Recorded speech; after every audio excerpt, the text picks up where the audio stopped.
Как се казваш и с какво се занимаваш? Аз казвам се Айдън, приятелите ме знаят като Айко. Занимавам се с онлайн продажби в интернет рекламна мрежа. А защо избяга? Защото имах нуждата да избягам от забързаното градско ежедневие, напрежение и да си презаредя батериите за кратко време. Кой беше твоя най-хепи момент през тези 2 дни?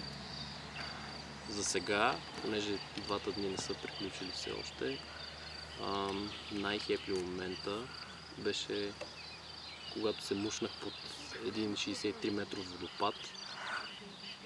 Отпих от така естествена природна вода, след което обядвах на 80 метра над водопада и се наслаждавах на Врачанския Балкан.